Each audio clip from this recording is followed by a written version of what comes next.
Meus irmãos, vamos abrir a palavra de Deus, a primeira carta de Paulo aos Coríntios, no capítulo 14.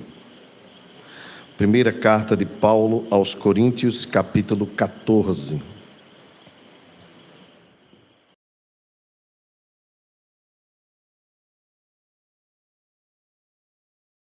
Primeira carta de Paulo aos Coríntios, capítulo 14, a partir do verso 1. Esse é o texto da nossa meditação nesta noite. Nós vamos dar continuidade à nossa série de exposições na carta de Paulo aos Coríntios, iniciada em junho de 2023. Os irmãos que estão aqui conosco há algum tempo já estão acompanhando. Aqueles que estão nos visitando, que estão chegando há pouco, se quiserem, desejarem, podem encontrar essas mensagens no nosso YouTube. Está bem atualizado, Igreja Presbiteriana de Fragoso, no nosso canal do YouTube. Você vai lá na playlist e vai procurar Primeira aos Coríntios, e lá está bem atualizadinho. Você vai encontrar só a mensagem e vai poder então acompanhar as outras exposições nesta mesma carta. Diz assim a palavra do nosso Deus: segui o amor e procurai com zelo os dons espirituais, mas principalmente que profetizeis, pois quem fala em outra língua não fala a homens, senão a Deus, visto que ninguém o entende, e em espírito fala a mistérios. Mas o que profetiza fala aos homens, edificando, exortando e consolando. O que fala em outra língua a si mesmo se edifica, mas o que profetiza edifica a igreja. Eu quisera que todos vós falassem outras línguas, muito mais, porém, que profetizasseis. Pois quem profetiza é superior ao que fala em outras línguas, salvo se as interpretar, para que a igreja receba a edificação. Agora, porém, irmãos, se eu for ter convosco, falando em outras línguas, em que vos aproveitarei? Se vos não falar por meio de revelação, ou de ciência, ou de profecia, ou de doutrina, é assim que instrumentos inanimados, como a flauta ou a cítara, quando emitem sons, se não os derem bem distintos, como se reconhecerá o que se toca na flauta ou na cítara? Pois também se a trombeta der som incerto, quem se preparará para a batalha? Assim vós, se com a língua não disseres palavra compreensível, como se entenderá o que dizeis? Porque estareis como se falasseis ao ar. Há sem dúvida muitos tipos de vozes no mundo, nenhum deles, contudo, sem sentido. Se eu, pois, ignorar a significação da voz, serei estrangeiro para aquele que fala, e ele estrangeiro para mim. Assim também vós, visto que desejais dons espirituais, procurai progredir para a edificação da igreja. Pelo que o que fala em outra língua deve orar para que a possa interpretar, porque se eu orar em outra língua, o meu espírito ora de fato, mas a minha mente fica infrutífera. Que farei, pois? Orarei com o espírito, mas orarei também com a mente. Cantarei com o espírito, mas também cantarei com a mente. E se tu bendizeres apenas em espírito, como dirá um indouto o amém depois da tua ação de graças, visto que não entende o que dizes? Porque tu de fato dás bem as graças a Deus, mas o outro não é edificado. Dou graças a Deus, porque falo em outras línguas mais do que todos vós. Contudo, prefiro falar na igreja 5 palavras com meu entendimento para instruir outros, a falar 10.000 palavras em outra língua. Irmãos, não sejais meninos no juízo. Na malícia, sim, sede crianças. Quanto ao juízo, sede homens amadurecidos. Na lei está escrito: falarei a este povo por homens de outras línguas e por lábios de outros povos, e nem assim me ouvirão, diz o Senhor. De sorte que as línguas constituem um sinal, não para os crentes, mas para os incrédulos, Mas a profecia não é para os incrédulos, e sim para os que creem. Se, pois, toda a igreja se reúne no mesmo lugar e todos se puserem a falar em outras línguas, no caso de entrarem indoutos ou incrédulos, não dirão porventura que estáis loucos? Porém, se todos profetizarem e entrar um incrédulo ou indouto, é ele por todos convencido e por todos julgado. Tornam-se-lhe manifestos os segredos do coração, e assim, prostrando-se com a face em terra, adorará a Deus, testemunhando que Deus está de fato no meio de vós. Vamos orar, irmãos, até aqui. Senhor nosso Deus, te louvamos por tua palavra, e mesmo um texto difícil, complexo, cremos que o Senhor é poderoso para nos orientar, nos dando graça e iluminação para a compreensão da tua vontade. Revela-nos, Senhor, teu querer, tua vontade para a vida do teu povo, em nome de Jesus. Amém. Amém. Meus irmãos, nós chegamos no capítulo 14, hoje estamos nos aproximando do fim desta série, e mais uma vez eu gostaria de enfatizar para os irmãos que o capítulo mais majestoso da carta de Paulo aos Coríntios é o capítulo 13. Ele vai servir como um parâmetro para orientar a igreja de Corinto em todos os outros problemas encontrados anteriormente, as divisões, a imoralidade dentro da igreja, os problemas de irmãos colocando irmãos na justiça, enfim, todas as mazelas espirituais que acometiam a igreja em Corinto, elas poderiam ser sanadas e poderiam até mesmo serem evitadas se os irmãos de Corinto procurassem o amor. O amor, portanto, embora seja intitulado aqui pela tradução, da Sociedade Bíblica do Brasil como o dom supremo, na verdade o amor é um caminho, ou seja, é um estilo de vida, é uma forma de viver, é uma vereda, pela qual a igreja vai trilhando e vivendo a vida comunitária. Por isso que o apóstolo Paulo diz que sem amor nada tem proveito.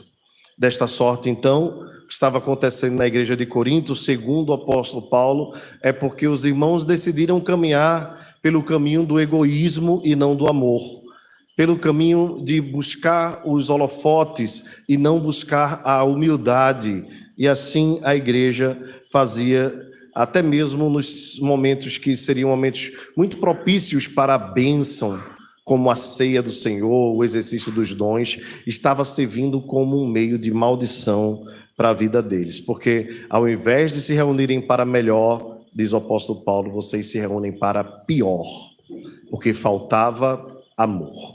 Era uma igreja de muitos talentos, pessoas muito bem dotadas, mas era uma igreja que não tinha amor. Era uma igreja muito rica, mas era uma igreja que não tinha amor. Era uma igreja que tinha muitos pastores, presbíteros, mestres, mas não tinha amor. O apóstolo Paulo diz, nada disso se aproveitará.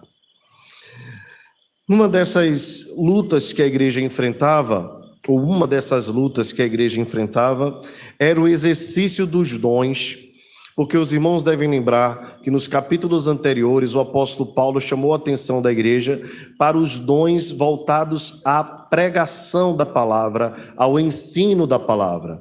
Paulo diz que todos os dons são importantes para a vida da igreja, mas que os dons ligados à palavra são os dons maiores ou melhores. O termo lá é mega, no grego.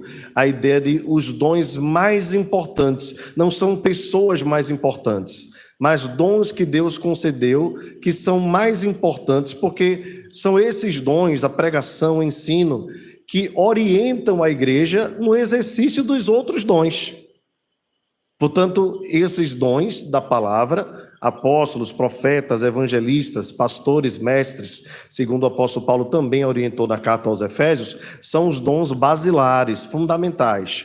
É através da pregação que a gente conhece os outros dons, é através do ensino que a gente conhece os outros dons, através da pregação do Evangelho que a gente conhece a vontade e a palavra de Deus. Portanto, esses são os dons basilares da vida da igreja.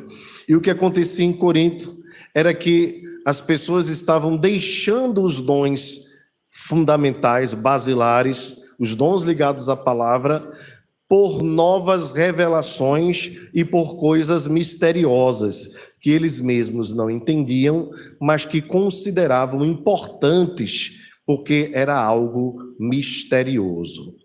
Bem, isso não foi à toa que foi muito forte na igreja de Corinto. A cidade de Corinto era uma cidade de muito paganismo. Havia muitas religiões chamadas religiões de mistério, cultos que envolviam orgias sexuais, com paganismo, adoração a deuses e deusas, e bebedices, e glutonarias, inclusive. E nessa coisa toda, nesse furdunço todo, nessa confusão toda, as pessoas acabavam emboloando suas línguas e falando coisas que ninguém entendiam. E assim, quando alguém, nesses cultos pagãos, entrava nesse tipo de êxtase, por causa das questões ligadas à espiritualidade, à mente, à bebedice e a todas as outras coisas, quando alguém chegava a esse ponto, se dizia então que essa pessoa tinha chegado a um estágio, né? Hoje a gente ouve falar de nirvana, né? Aquele estágio assim de superioridade espiritual e tudo mais. Havia isso também nos tempos de Corinto, na cidade de Corinto. A cidade de Corinto era assim e isso era muito forte. Quando os irmãos se convertem na igreja, observem, por exemplo, Paulo falando de irmãos que durante a festa ágape, né, a festa do amor, bebiam demais. E vejam também que Paulo acusa a igreja de imoralidades sexuais. Então, percebam que muitas das coisas que eles viviam fora da igreja, antes de Cristo, também estavam sendo trazidas para a igreja. E não é à toa que Paulo chama a atenção deles no primeiro capítulo. Paulo diz assim: aos irmãos da igreja de Corinto, aos santos de Deus, chamados para ser santos, santificados de Deus, chamados para ser santos. Por que essa preocupação de Paulo em tratar desse assunto logo aí? Porque esses irmãos haviam sido tirados disso, do paganismo, das bebedices, dos cultos de mistério. E Paulo diz: vocês foram santificados e foram chamados para ser santos.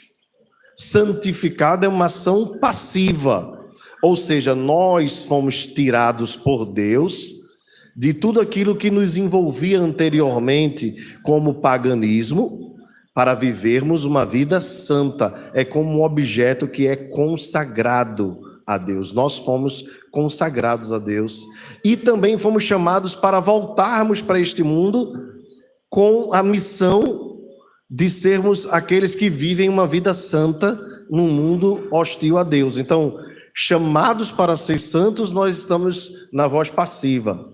Aliás, santificados, nós estamos na voz passiva, mas chamados para ser santos, estamos na voz ativa. Ou seja, é nossa missão sermos santos no mundo perverso, no mundo caído.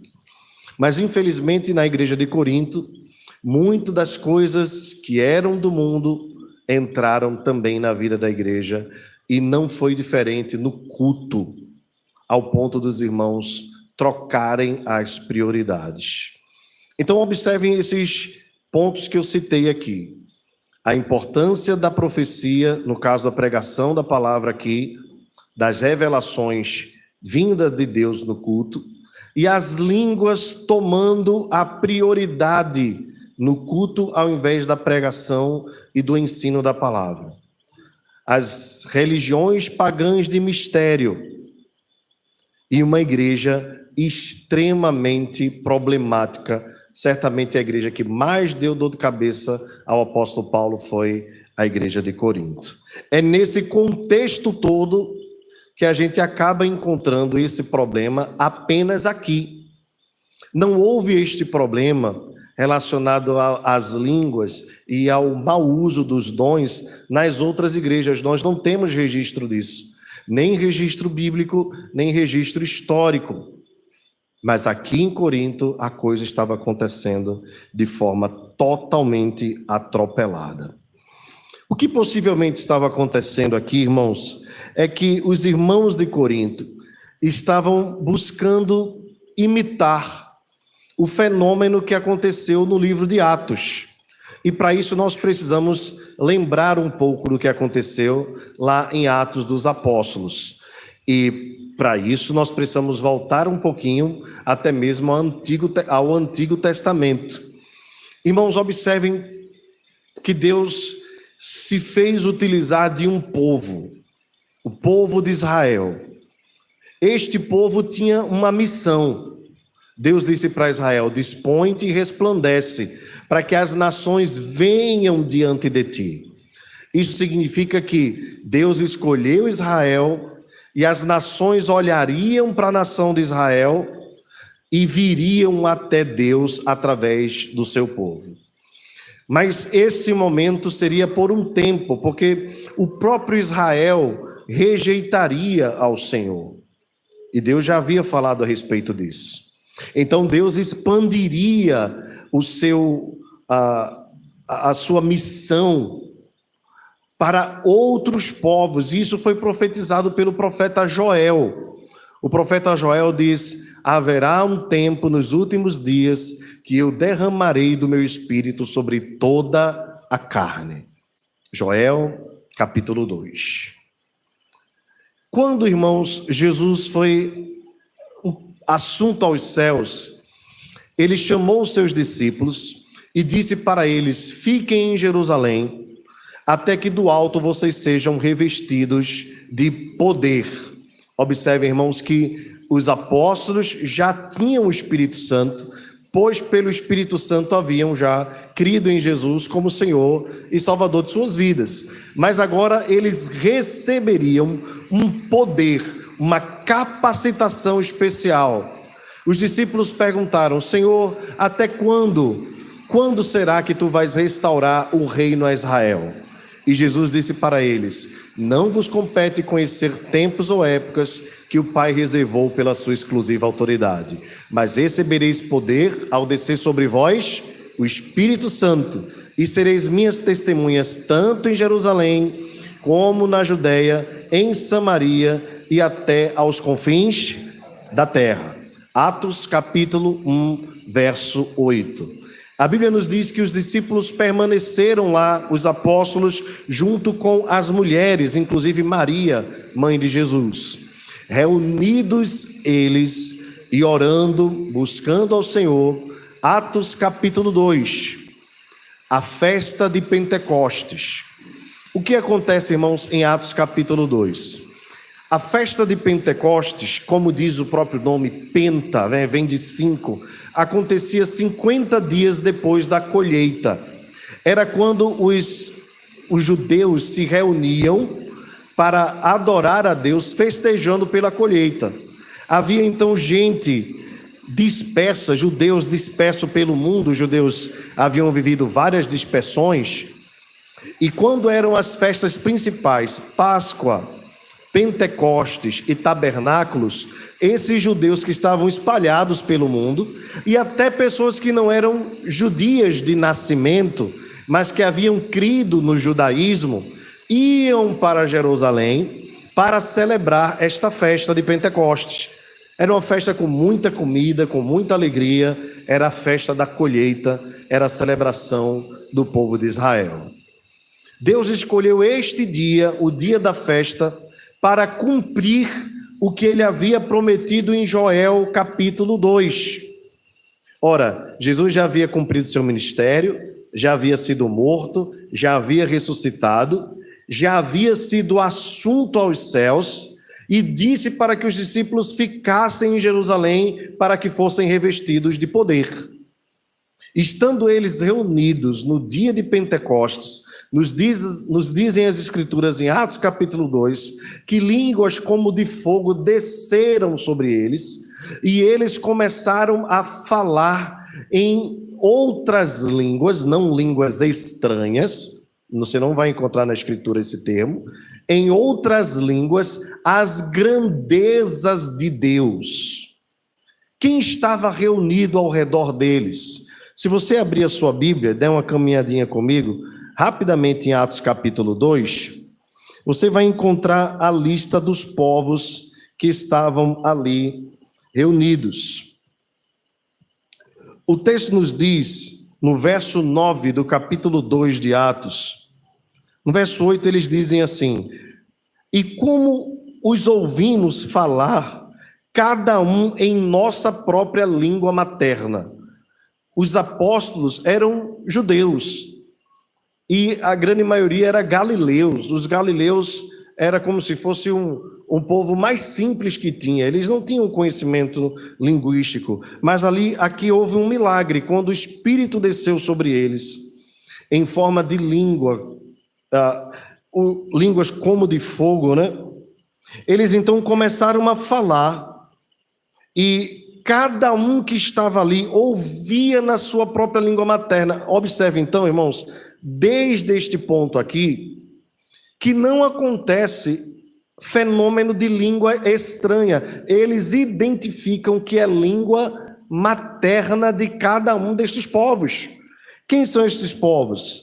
Somos partos, medos, elamitas e os naturais da Mesopotâmia, Judeia, Capadócia, Ponto e Ásia, da Frígia, da Panfilha, do Egito, das regiões da Líbia, das imediações de Cirene e romanos que aqui, disseram eles, né, residem. Se você observar, são 16 nações. Essas nações, elas compõem os pontos cardeais, norte, sul, leste, oeste.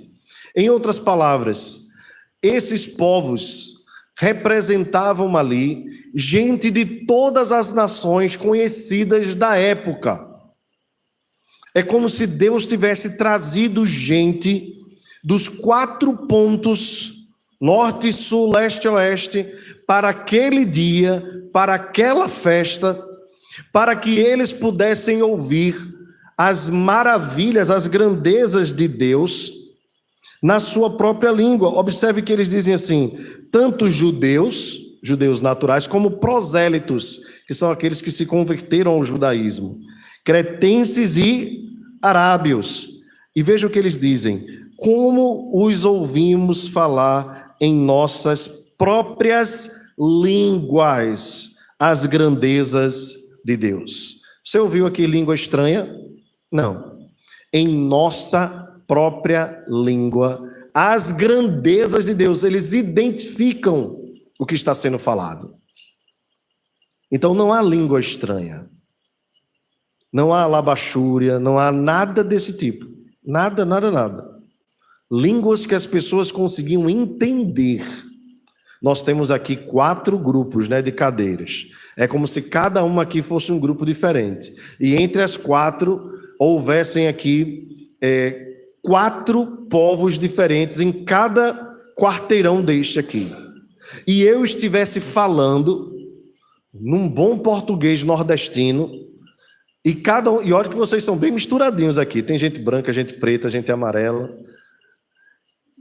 É como se aqui tivesse, e o Brasil nesse misticismo, né? É como se aqui cada um de vocês, ou cada 2 de vocês aqui, cada 3 de vocês, fosse um povo diferente. E eu estivesse falando em português, vocês não entendessem nada. Mas de repente vocês começam a entender tudo. Esse foi o fenômeno. Portanto, observando ainda, né, o texto diz: todos atônicos e perplexos interpelavam uns aos outros: que isto quer dizer? Outros, porém, zombando, diziam: estão embriagados. Vejam, quando eles perguntam o que isto quer dizer, não é a respeito do que estava sendo falado, porque eles já haviam dito anteriormente.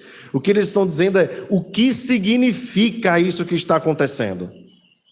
Qual o sentido de nós entendermos em nossa própria língua materna o que esses galileus iletrados estão falando a respeito de Deus?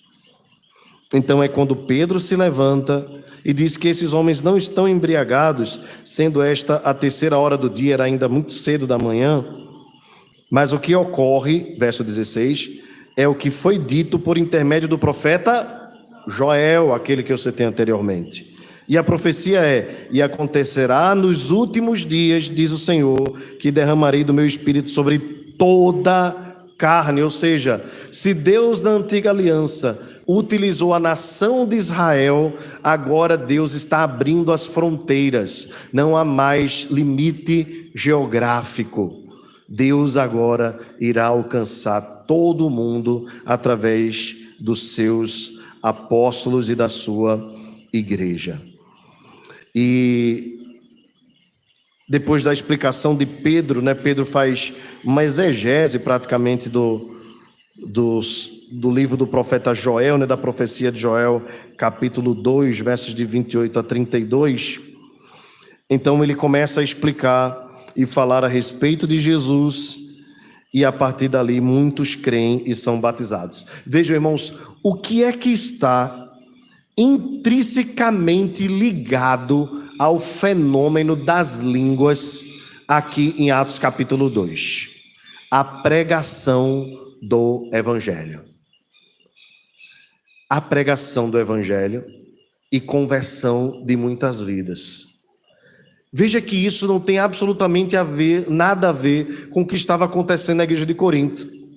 A igreja de Corinto estava tentando imitar este fenômeno aqui no culto. E esse momento aqui em Atos capítulo 2 não acontece no culto. Isso era um sinal para os incrédulos, para aqueles que ainda não eram crentes, e não para a edificação da igreja. Porque, meus irmãos, convenhamos, e essas são notas introdutórias, a gente vai passar algumas semanas ainda no capítulo 14, não se aperreie. Eu li o capítulo todo, mas a gente vai demorar um pouquinho aqui ainda. Observem que todo o trabalho de Deus sempre foi para se revelar ao seu povo. Concordam comigo? Deus é um Deus que é grandioso, que é altíssimo, que é supremo, excelso, augusto, transcendente. Nós somos incapazes de conhecer totalmente a Deus, porque Deus é demais para nós. Ele é grandioso demais. Mas sendo Ele grandioso e transcendente, Ele também é imanente, no sentido de que Ele deseja estar perto de nós. Portanto, Ele é transcendente, mas Ele é imanente. E sendo imanente, Ele deseja se revelar a nós, pelo menos aquilo que nós mais precisamos conhecer a respeito dele. Você sabe que quando alguém é muito grande em alguma coisa e precisa se comunicar com alguém que é pequeno, precisa ter um certo cuidado com a linguagem para que o outro possa entender, não é verdade? Quando a gente fala com as crianças, por exemplo, você não vai explicar para a criança a respeito de alguns fenômenos como você explica para um adulto, né? É por isso que as mães contavam para a gente a história da cegonha, não é? E às vezes, para explicar a respeito do perigo, falava as histórias do papa-figo, né? Então, cuidado, não saia na rua a tal hora, porque tem o papa-figo, né? Que é o papa-fígado, né? Mas aqui é papa-figo. Então, ela vai explicando para a gente algumas coisas, de forma que a gente só vai entender depois com a maturidade. Então, Deus também se revela a nós, seus filhos, mas Ele se revela numa linguagem, guardadas as devidas proporções, numa linguagem que nós somos capazes de entender. Mas Deus nunca trabalhou com um tipo de linguagem para nos complicar. Então, por exemplo, todas as vezes que Deus se dirigia para falar com alguém, Ele falava na língua deste alguém. Quando Deus mandou o anjo para Abraão, o anjo falou na língua de Abraão. Quando Deus falou com Jacó, ali nós cremos que foi uma cristofania, o próprio Cristo, uma aparição de Cristo, né, no Antigo Testamento, ele falou na linguagem de Jacó. Quando o anjo falou a Maria, ele falou na linguagem de Maria. Então veja que a língua, irmãos, ela é uma bênção para a comunicação. E é natural que Deus queira se revelar a nós e fale conosco numa língua que nós entendamos. Mas em Corinto, as línguas ninguém entendia. Só em Corinto. Porque aqui em Atos, no fenômeno chamado Pentecoste, as pessoas que estão ouvindo dizem: nós ouvimos na nossa própria língua materna as grandezas de Deus. Aí os irmãos de Corinto querem repetir o que aconteceu em Atos e começam a falar em línguas que ninguém entende e dizem que é mistério.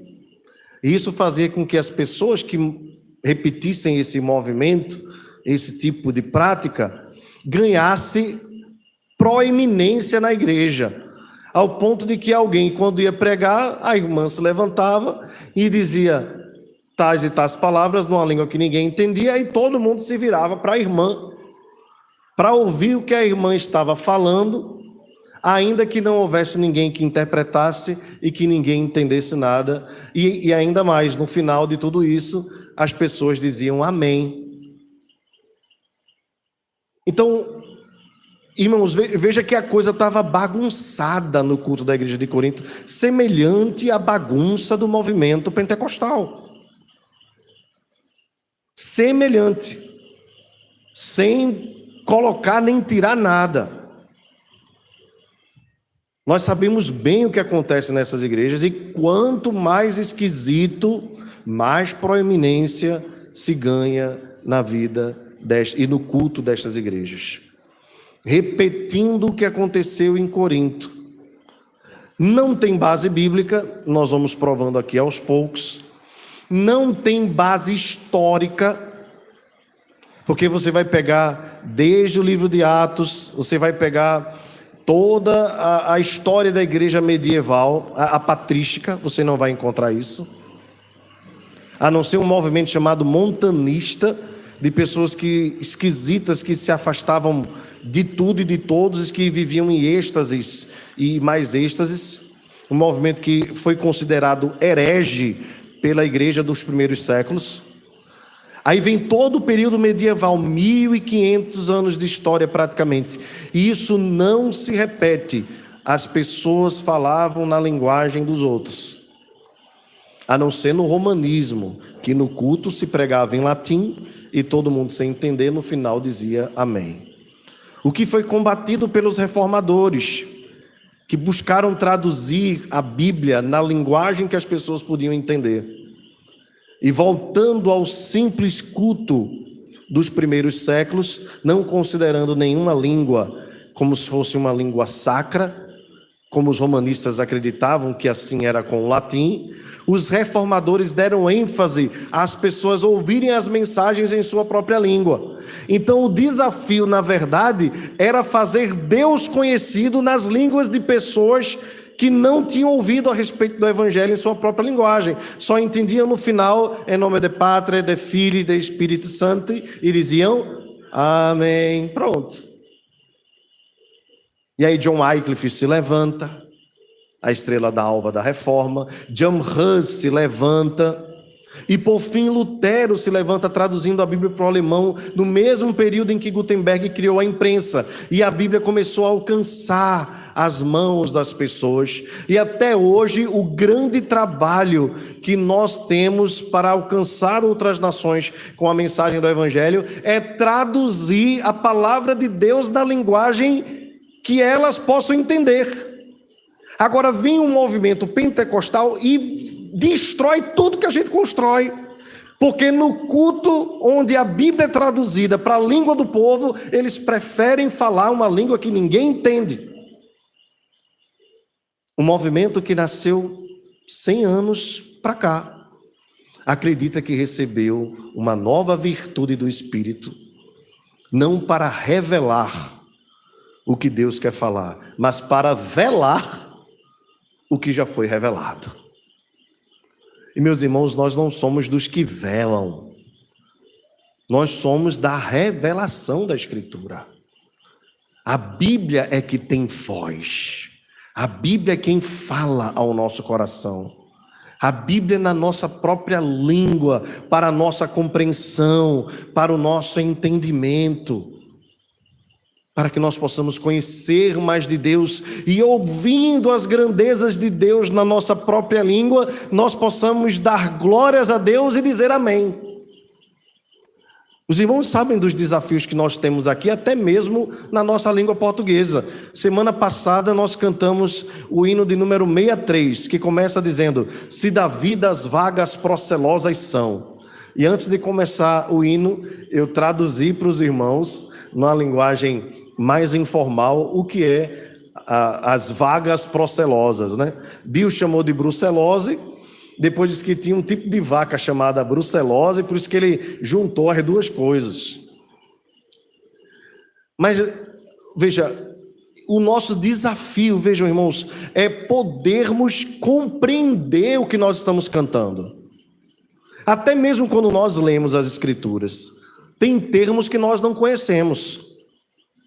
Aí você está lendo aqui numa linguagem, como uma revista atualizada, que é uma linguagem mais formal, e ele diz assim, o opróbrio. Mas, meu Deus, o que é opróbrio, né? Beneplácito. São palavras estranhas a nós, não é verdade? Agora imagina você, numa redação do Enem, escrever assim, eu tive uma dificuldade grande, grande foi o meu opróbrio. Foi a vergonha naquela situação. Aí você, o professor que gosta da língua formal, se ele lê a sua redação, ele já lhe aprova logo. Então, é claro, nós procuramos uma linguagem que as pessoas entendam, mas também sem vulgarizar a linguagem, de forma que todos nós possamos crescer e melhorar e aprendermos a falar melhor, falarmos melhor, e isso pode nos ajudar em muitas outras coisas. Vejam que o desafio das línguas continua nos nossos dias. Às vezes até para traduzir o que a gente está falando para pessoas mais simples, nós estamos num país continental, né? Um país enorme, e nós temos povos aqui que ainda não conhecem as Escrituras. As meninas lá em Abreu estão fazendo curso de Libras, Priscila também fala em Libras. Eu já ouvi falar que Libras é uma linguagem totalmente diferente do português. O verbo língua, né? Perdão. Tá vendo? A gente vai aprendendo, né? O verbo é no final, é? Geralmente é no final. Você imagina um negócio desse. Eu tenho um colega que é surdo e vez por outra ele escreve textos no Facebook. É muito curioso a forma como ele escreve. Você percebe tudo misturado assim, ele está falando numa boa.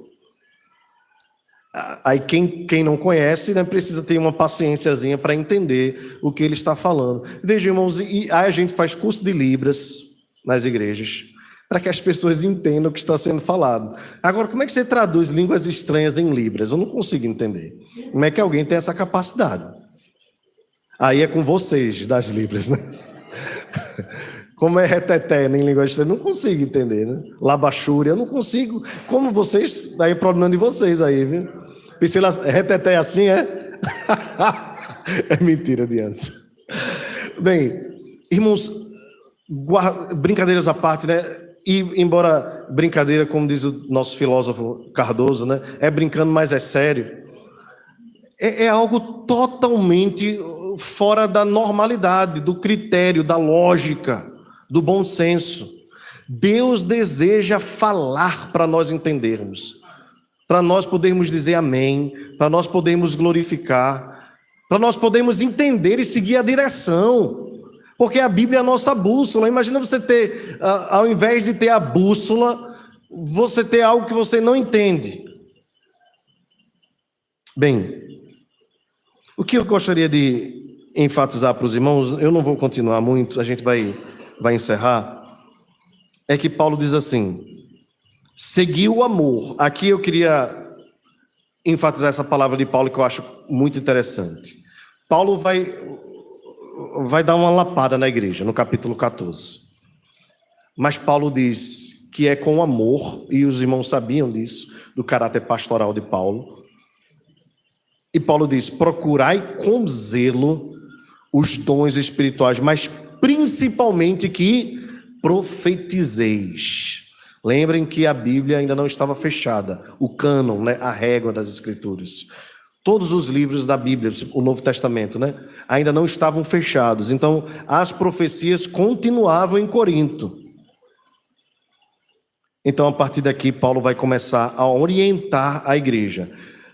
A minha perspectiva sobre esse texto é o seguinte, irmãos, é que Paulo vai procurar, usando argumentos, fazer parar este movimento na igreja de Corinto.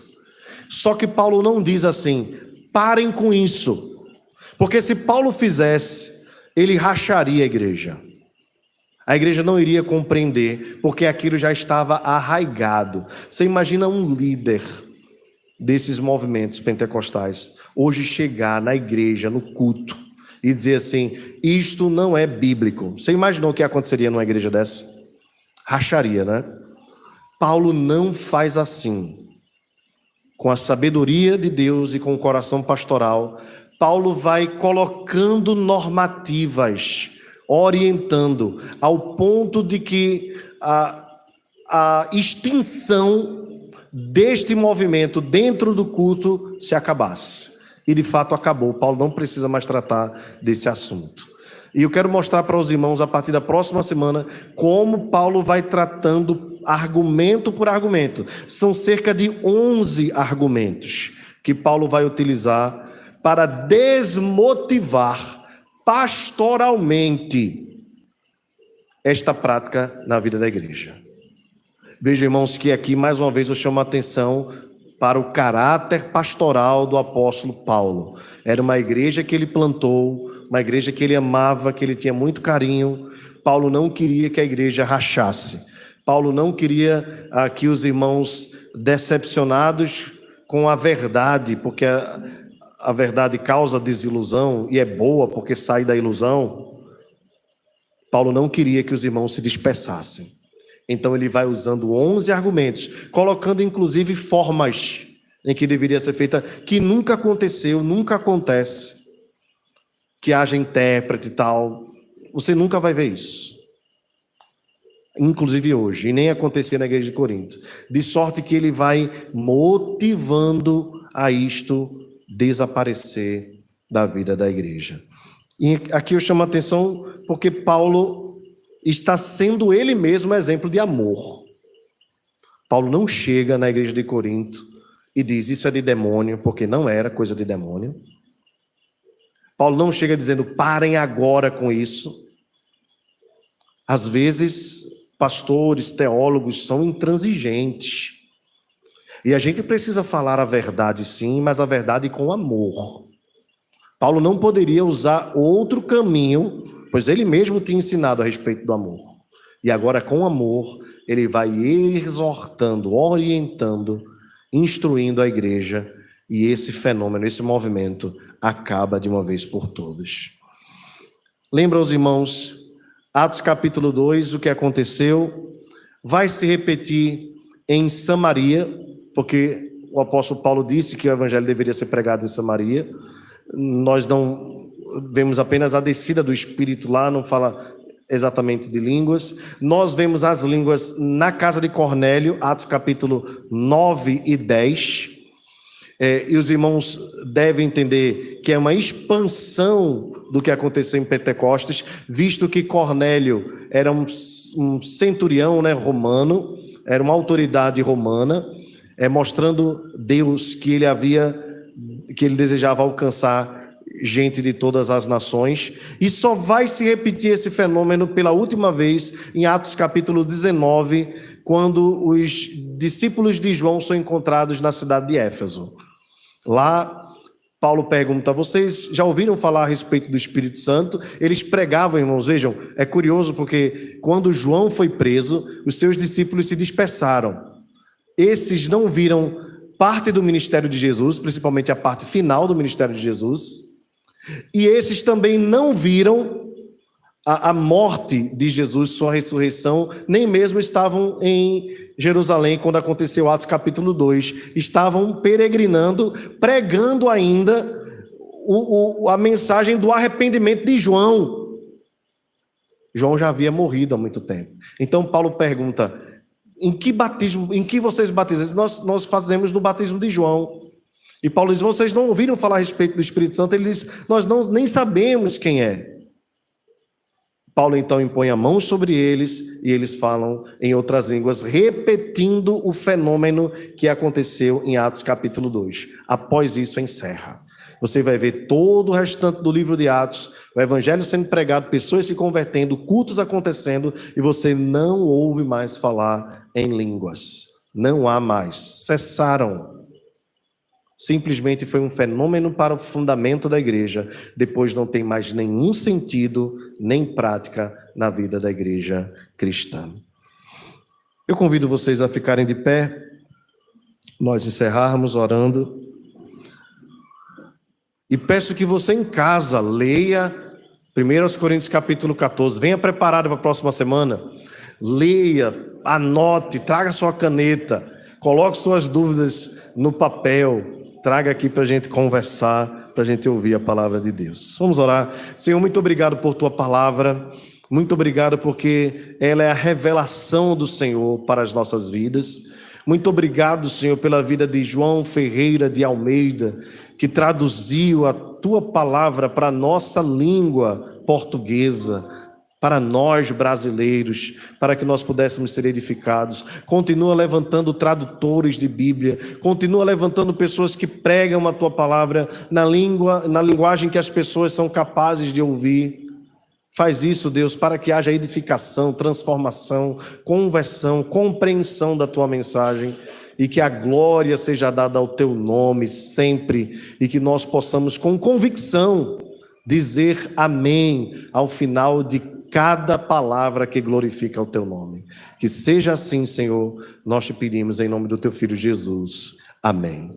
Receber a bênção, irmãos. Que a graça do nosso Senhor e Salvador Jesus Cristo, o amor de Deus, o nosso eterno Pai, a comunhão, o poder e a consolação do Espírito seja sobre nós, Igreja Presbiteriana de Fragoso, e sobre toda a Igreja do Senhor que está aqui e espalhada sobre a face da terra, agora e para todos sempre.